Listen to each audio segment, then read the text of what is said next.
Marty Supreme isn't really a sports movie. It's a movie about ego, about a guy who will lie, manipulate, and burn every bridge in sight just to win. And somehow, he'll still make you root for him. I know I'm late to the party on this one, but I finally got my chance to see Marty Supreme only a few days ago. And if I'm being completely honest, it really surpassed my expectations, which were not very high going into this movie. Going into the movie, I knew almost nothing about it other than the fact that obviously Timothée Chalamet played the main character, who I didn't even know his name was Marty Mauser. I just knew it was Marty. And I knew the rest of the cast, and I knew it had something to do with ping pong or table tennis. And that was basically it.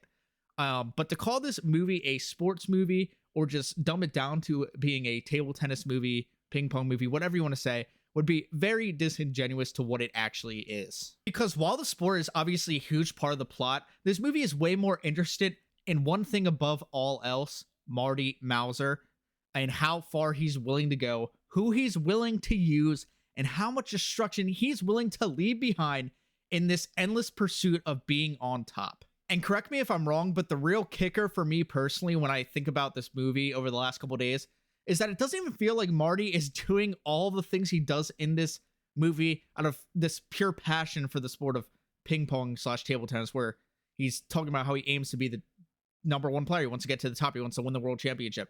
It doesn't ever feel like it's for the love of the game.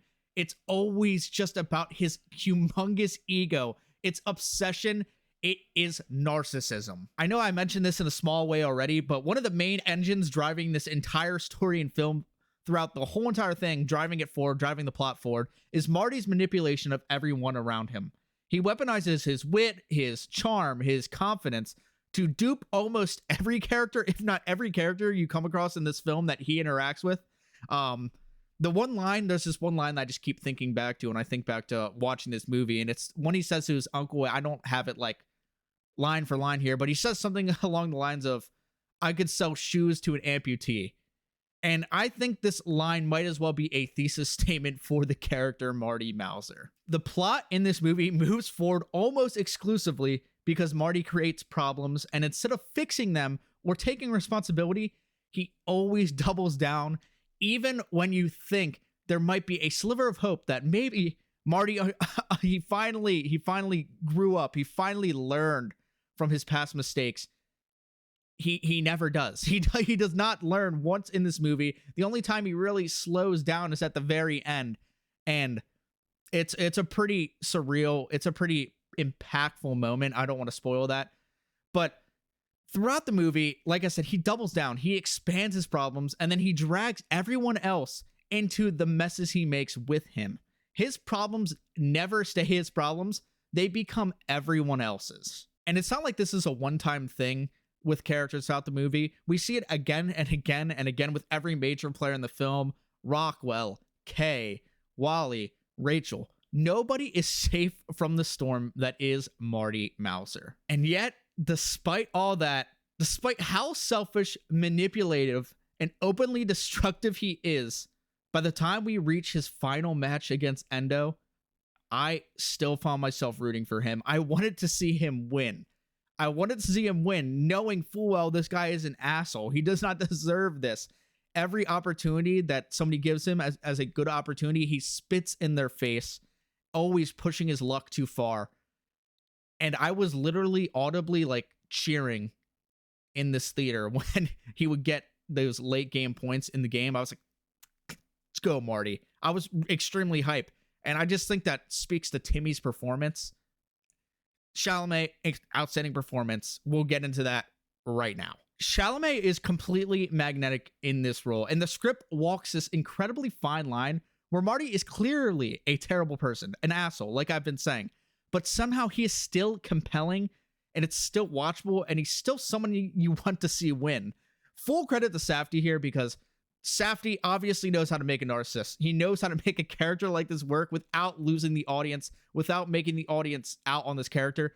Somehow he makes me buy into this character that is Marty Mauser. Another huge thing I want to talk about that I love about this movie is the pacing. This movie is relentless. From the opening moments, it does not let up. It's chaotic, it's tense, it's stress-inducing, and constantly throwing curveballs at you just when you think you know where it's going. it swerves you, goes in a different direction. The only scene where I actually felt like I know what was going to happen, I feel like everybody in the theater or anybody that's probably watched this movie thought they knew what was going to happen, and they were right, is the window scene at the house. If you know, you know. But in general, you never knew where this movie was going, and I love that. I know that might be a con for some people, but personally, I love the stress. I love being on the edge of my seat the entire time. That's only what I wrote down here. I was on the edge of my seat the entire time. And for me, that is one of the film's biggest strengths. Like I said, I know that could be a con for people. The nonstop energy, the overlapping dialogue, characters constantly talking, yelling over each other can be something that people don't like. You know, I can't think of a better way to put that. I'm sorry. But personally, I loved it, and I wouldn't want it any other way. The relentless pacing, the aggressive dialogue, the overwhelming energy this movie has, it all mirrors Marty Mauser himself. He's always moving, always hustling, always chasing the next angle, the next win, the next advantage. And fittingly, the movie doesn't end with some slow, reflective, poetic cooldown. It keeps that momentum right into the end till that final scene where all wraps up in a very poetic way. Like I was saying, I don't want to spoil it, because for somebody like Marty, things never really slow down, and the movie perfectly reflects that. Going off script here to just kind of put a couple more of my thoughts about it. Everything I've been talking about up to now is just stuff I've been writing down, but I'm noticing I'm missing a few things. I just want to talk about the rest of the cast. I thought the rest of the cast, honestly, there isn't a bad performance in this movie. I think Gwyneth Paltrow was amazing. I actually really, really did love Tyler, the Creator's performance. It's not like he has this huge role, but he has a sizable role. Kevin O'Leary as Rockwell is great too. Odessa as Rachel, great. Kevin O'Leary is just playing Kevin O'Leary, let's be honest. So he doesn't give this an amazing, breathtaking performance by any means, but you know, he held his end, and I thought he had a pretty good performance. Nothing crazy, like I was saying, but it was good. Another thing I can't believe I didn't put in the script to talk about, and I'm just thinking about now, is the score this movie has. This movie has a fantastic score. I don't remember who composed it off the top of my head, but shout to you. I think his last name starts with an L, maybe Daniel something. Correct me if I'm wrong, but the score is fantastic in this movie. The soundtrack is amazing. It's definitely one of the positives. That flute that comes in, I sorry if I'm just forgetting exactly what instrument it is, but that comes in on the Apple scene, genuinely, like, I felt like I was soaring, like, in a good way. That was a really, really amazing moment, and I think the score, like I said, is really great.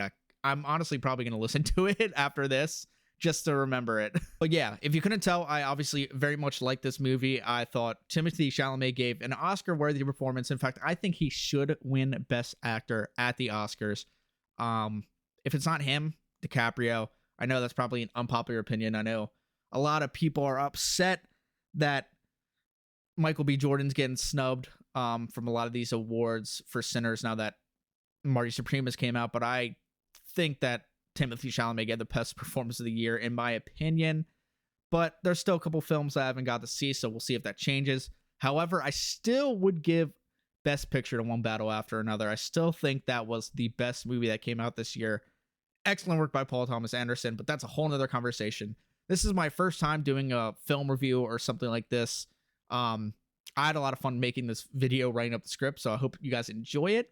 If this is some content you guys would like to see, or if you guys actually think my analysis is good, let me know. But that's it for me. Thank y'all for watching. I'm out.